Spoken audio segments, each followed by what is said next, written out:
বাঙালির ১২ মাসে ১৩ পার্বণ। আর বাংলার চিরাচরিত মৃৎশিল্প অনেকটাই প্রতিমা তৈরির ওপর নির্ভরশীল। এমনিতে এখন প্লাস্টিকের যুগে কুমোরপাড়ায় ব্যস্ততা কমেছে, কিন্তু মাটির প্রতিমার চাহিদা বৃদ্ধি পাচ্ছে। কিন্তু মাটির প্রতিমা তৈরির ক্ষেত্রে উপযুক্ত মাটি বিশেষ প্রয়োজন। আর মাটির কাজে এঁটেল ও বাংলা মাটির চাহিদা সবচেয়ে বেশি।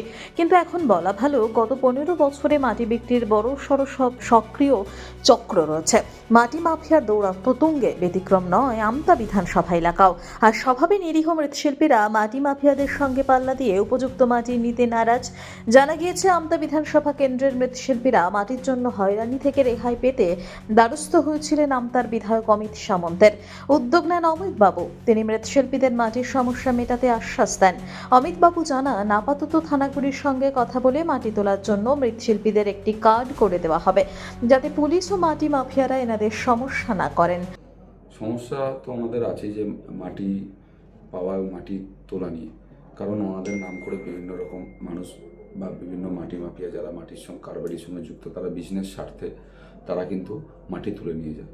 কিন্তু মৃৎশিল্পী হচ্ছে আমাদের পুরানো সনাতনী ভারতবর্ষের একটা কথা, যেখানে মূর্তি বানানো। সেই মূর্তি বানানোর জন্য যে তারা মাটি লাগবে, কিন্তু সেই মাটিটা পর্যাপ্ত যাতে না পায়, যাতে তার জন্য আমি আমাদের সম্মানীয় জয়পুরের ওসি সাহেবের সঙ্গে কথা বলেছি, এবং তিনি বলেছেন যে আমার লেখা একটা যা কারা কারা আছে, তো আমি যদি তাদেরকে আইডেন্টিফাই করে এতে পাঠাই, থানায় পাঠাই, তো তাদেরকে একটা কার্ড দেওয়া হবে। সেই সময় মাটি তোলার ক্ষেত্রে তাদের কোনো রকম অসুবিধা হবে না। অনুরূপভাবে আমি ঠিক করেছি যে আমতা থানা এবং আমাদের আমতা বিধানসভা বাগনান থানার সঙ্গে কথা বলবো, যাতে মাটি তোলার ক্ষেত্রে, কারণ এটা তো খুব বিশাল পরিমাণ মাটি তোলা না তোলে, খুব সামান্য পরিমাণ, এবং সেটা তোলে এরা এদের শুধু ব্যবসায়ী না, শিল্পসত্ত্বটাকে বাঁচিয়ে রাখার জন্য। তাই এই শিল্পসত্ত্বকে যাতে অক্ষুণ্ণ এবং বাঁচিয়ে রাখা যায়, তার জন্য যাতে তাদের কোনো রকম অসুবিধা না হয়, তার জন্যই ওসি সাহেবদের এবং আইসি সাহেবকে আমি বলবো, এবং যাতে এদের বাদ দিয়ে অন্যরা কেউ যাতে মাটি না পায়, সেটা আগামী দিনে দেখা হবে। আর বিধায়কের এই আশ্বাসে আশার আলো পেয়ে বেজায় খুশি মৃৎশিল্পীরা।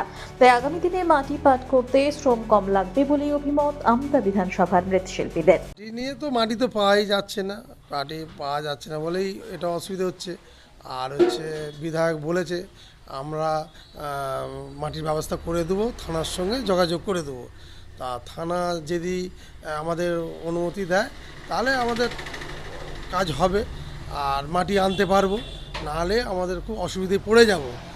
বিধায়ক যখন আশ্রয় দিয়েছে, আমি নিশ্চয়ই আপনার হবে মাটি। এই নিয়ে আমরা এখনও থানায় যেয়ে পৌঁছাতে পারিনি। আনন্দ আর ভালোবাসার দীপ্তিতে গড়া সমুজ্জ্বল পরমা, ঠিক তোমারই মতো। শ্যাম সুন্দর কোম্পানি জুয়েলার্স, আগরতলা, উদয়পুর, ধর্মনগর, কলকাতা।